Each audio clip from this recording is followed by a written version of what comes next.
Today we are going to do a PowerPoint presentation on how to recognize online scams. So I'm going to share my screen and let's get started.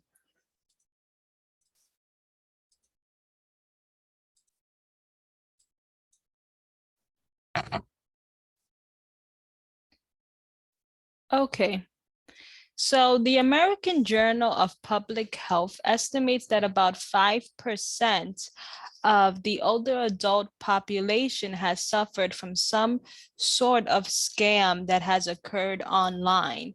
So this means that about every year, the older adult population loses about $3 million to scams. So hopefully this presentation will guide you in the right way on how to avoid future scams, whether that's on email or text message and even through social media. So one of the most common scams today is called phishing. And phishing is a type of cyber attack designed to steal your information, such as login credentials or banking information. And these type of scammers trick you into opening up malicious emails, text messages, or direct messages. So some of the things you have to look out for is whether or not when you do receive these type of scams is, does the message use subdomains? Are they misspelled URLs or have suspicious URLs?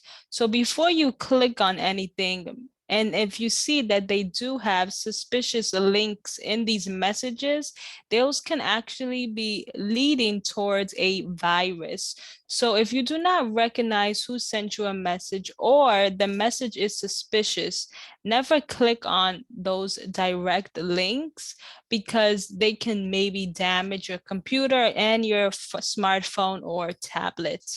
Another thing to look out for is when you do receive an email, make sure that the email address is an email address that you recognize. For example, your Gmail account should always be an email provided by Google. It should say at google.com. If the recipient is nothing of that sort, it can be a scam email. So make sure you're always looking at the email addresses that are being sent to you.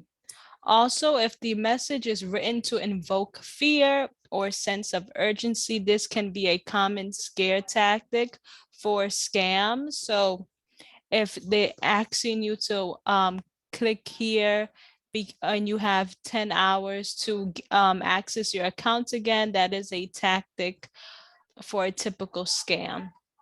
Also, some scams may include a message where it says to verify your personal information by sending them your password. However, accounts that you are always using, whether that is your Google, your Amazon, shopping, banking information, they're never going to ask you to send them your password or any financial details.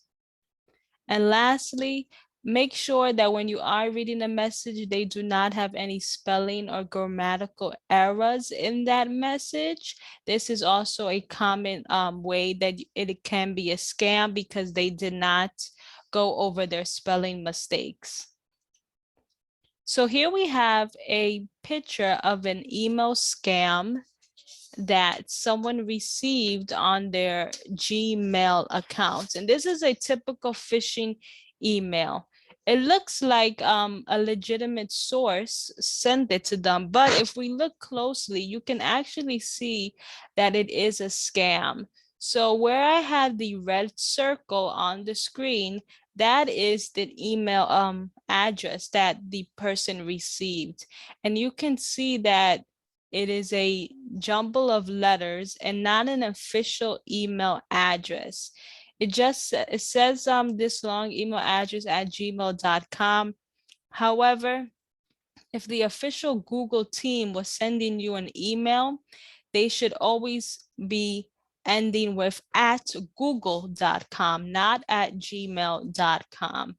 You can also see that it says at the bottom, click here to change your password, but this link is actually a malicious link that can lead to viruses on your smartphone or computer. Here we have another picture of a typical scam, an email scam. And there's a lot of things that you can tell on the screen on how it can be a scam.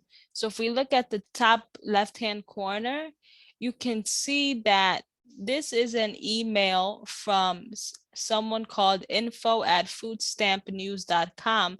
However, Food Stamp News has nothing to do with winning a $50 Netflix gift card. So when you are looking at an email address, make sure who is the recipient, because these two things do not match whatsoever. If Netflix was giving you a free $50 gift card, it should be from at netflix.com, not from foodstampnews.com. Also, if we look at the middle of the screen, says click here to claim your Netflix reward. However, if we did click there, that could also lead to a virus.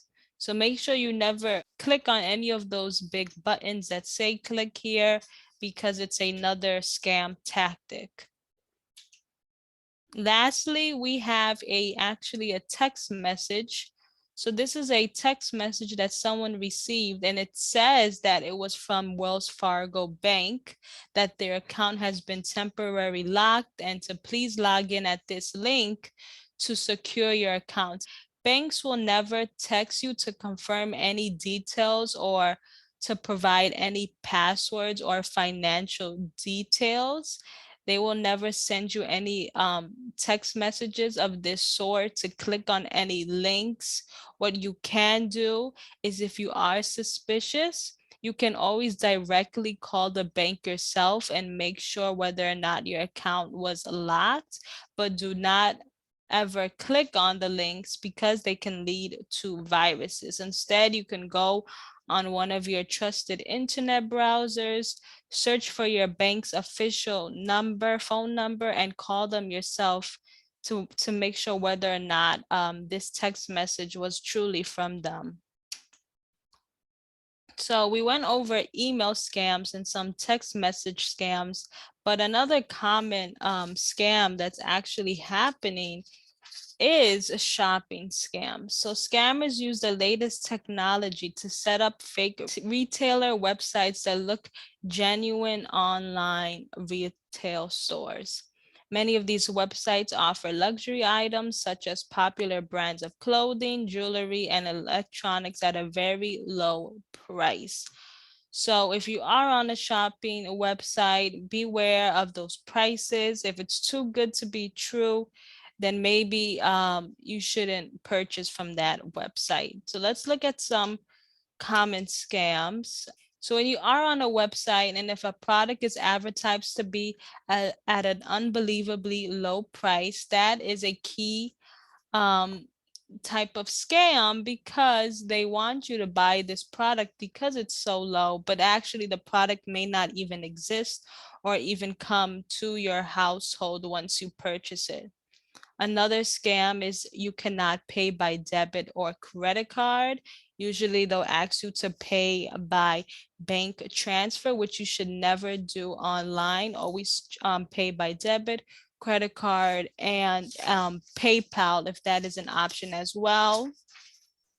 Also, an online retailer does not provide adequate information about their privacy terms and conditions of use, dispute resolution, or contact details. So when you are on a shopping website, always make sure there is a type of contact information page where it explains their terms and conditions, their return policy, and things like that. Because if you do never receive your package, this is the place you want to be able to go to contact this particular store.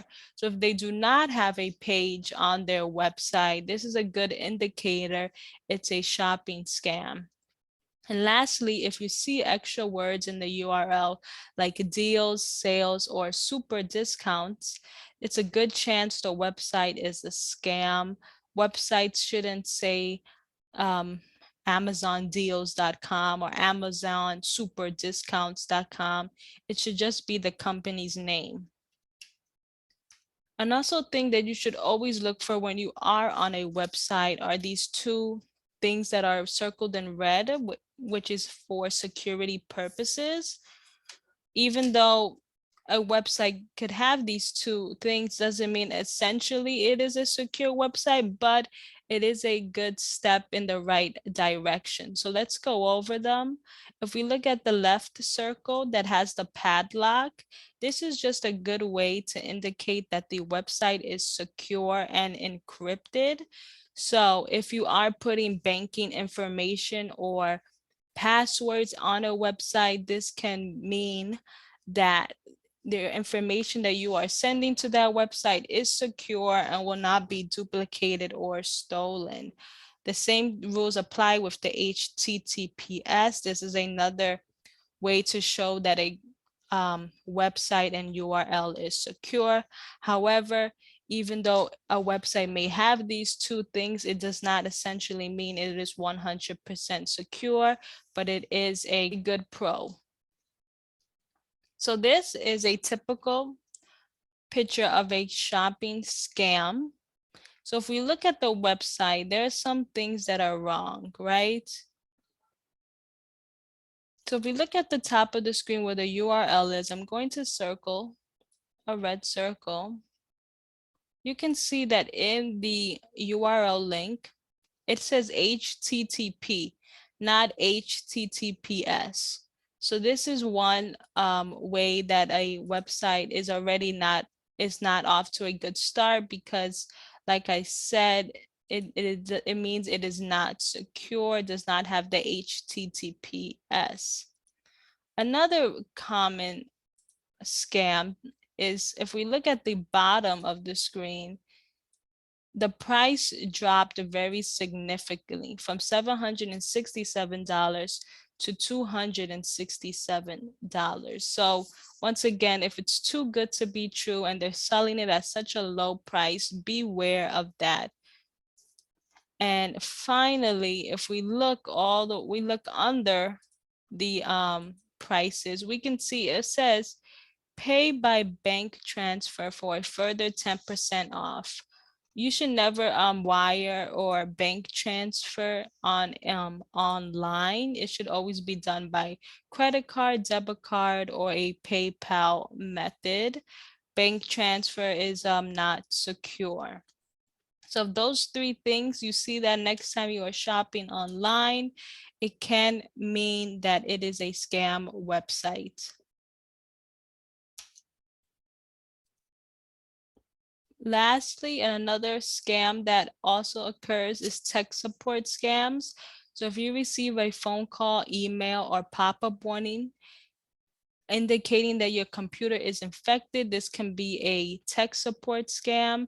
However, you get worried by these type of messages, you may click on it, but when you do, you would give access to a scammer and allow them to control your computer remotely, or it can give you an actual virus. So on the next slide, you can see this is a typical tech support scam where you clicked on something and all of a sudden you get a pop-up that says computer scan alert, call this number to contact the live technician so they can fix your computer. However, these are very typical tech support scams where they want you to be aware and be alerted and scared because of this large pop-up and because of their capital letters. And it sounds scary, it sounds alarming, but it is a common scam. And these also occur on your smartphones and tablets as well.